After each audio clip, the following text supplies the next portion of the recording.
The Trump administration announces a flavor ban. What can you do about it?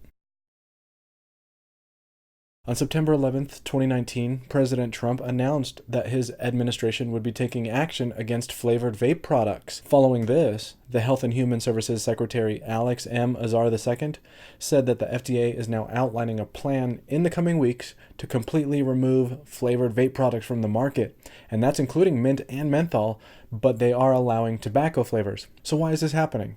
Well, this is mostly the result of the lung issue scare in recent weeks that have put hundreds of people in the hospital and that has killed at least 6 people so far. The anti-vaping groups have also thrown the vaping epidemic into the mix to tip that fear-mongering scale over the edge, and it worked. People are scared. I've even had personal friends ask me if they should be worried about vaping. But the truth is that unless you're buying a black market THC cartridge, then no, you probably shouldn't be worried. That's what's causing the lung damage scare. Were these people vaping? Yeah. But they were not vaping store-bought liquids. They were vaping contaminated, homemade liquids that they bought off the street. Now, as for throwing the youth vaping epidemic into the mix, yeah, sure, kids like flavored vape products. But everyone likes flavored vape products. Adults do too. Surveys have shown that flavors are the most important aspect of vaping that keeps former smokers away from going back to cigarettes. And I'm not saying that underage use isn't a problem, but there are better ways of preventing underage use than an outright ban, like enforcing ID checks and finding companies who sell to minors. And regulations can restrict inappropriate marketing and e-liquid names that people feel are targeting kids. That's what needs to be done. And a lot of the anti-vaping groups are now recently showing data from the FDA that shows high school vaping use is up, but the part that they're not explaining is that smoking rates are down 5.8%. This data shows that vaping is preventing kids from smoking, and it's also not leading to smoking later, like a lot of anti-vaping groups are claiming happens. So why should we worry? Well, if you vape flavors, which most of us do, you know how important it is. Flavors are what keep us vaping. Politicians and the general public, they don't understand that. They think that flavors don't matter and that all we need is tobacco flavors. That's not what makes vaping appealing to us. Flavors are. So what happens when flavored e-liquids go away? Well, businesses will shut down.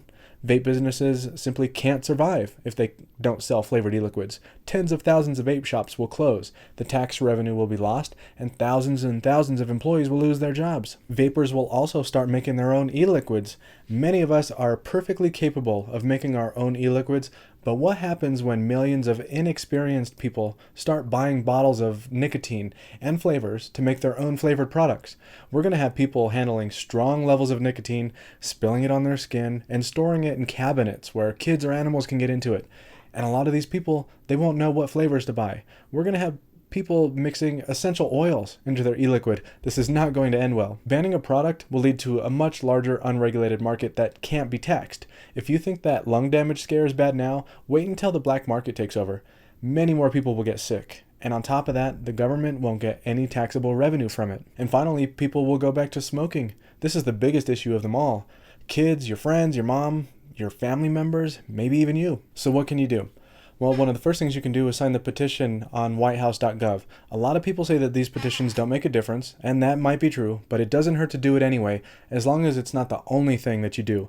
We need 100,000 signatures to get a response from the White House, so sign it and then work on some of the other ways of helping. You can also call the White House. CASA.org sent out a call to action telling people to light up the switchboard at the White House. They give you the number to call and some examples of what to talk about, and I'll put a link to that in the description. You can also talk to your vape shop employees. Ask your local vape shops to support petitions and to donate to organizations like CASA. Ask them to talk to their customers about it. Ask them to call the businesses that they work with to see if they're helping. And ask them to print out advocacy printouts that they can hand out to customers. You should also get on Twitter. Twitter is where most of vape advocacy happens, so head over there and tweet at the president and share your positive story. If you don't have a Twitter account, create one. Use the hashtag VapeBan because it's trending and it's getting a ton of attention. You should also talk to your friends and family. Share your thoughts in person or on social media. Explain the facts. Tell them that the sicknesses around the country are caused by black market THC cartridges, not regular e-liquid sold in the store. The Washington Post shared the results from the FDA lab tests that explain that they found vitamin E acetate in nearly all samples that they tested, and that they found nothing unusual in nicotine-only products that they tested from the patients. And comment on negative news. When you see a news story online that talks about the vaping lung issues, leave a comment and explain that this is not the result of vaping, but rather of black market products. And add a link to reputable sources so that they can read it for themselves, like that Washington Post article that I just mentioned. If you can, donate to pro-vaping organizations. Organizations like CASA and the American Vaping Association are nonprofits that do a lot of good for the industry, but they need money to survive. Greg Conley from the AVA and Alex Clark from CASA have been doing an amazing job in the last couple of days, and we need to keep them going with donations. You should also sign up to CASA.org to get alerts. CASA sends out up-to-date notifications with call to actions for your city and state. They help you find lawmakers that you need to contact to voice your concerns. And this is one of the most important things that you can do. It's free. So sign up at CASA.org. That's CASAA.org. And finally, check out UnitedVaporsAlliance.org. This is something that I just learned about from the most recent Vape Team live show featuring the guys from the Vaping Legion. So the Vaping Legion created this organization and have actually been working on this for months now. The paperwork is being processed to make this an official 501c organization. Once it's all official, they plan to rally in Washington, D.C., getting buses and everything. They expect this to happen within weeks, so keep an eye out on them for updates. So I think that covers it. If I've left anything out, please leave a comment. It's a scary time for sure, but we can fight this. And if this goes through, it won't be immediate. The government works slow, and there will need to be a grace period, at least 30 days. But there's no doubt that there will be lawsuits that will stretch out legislation even further.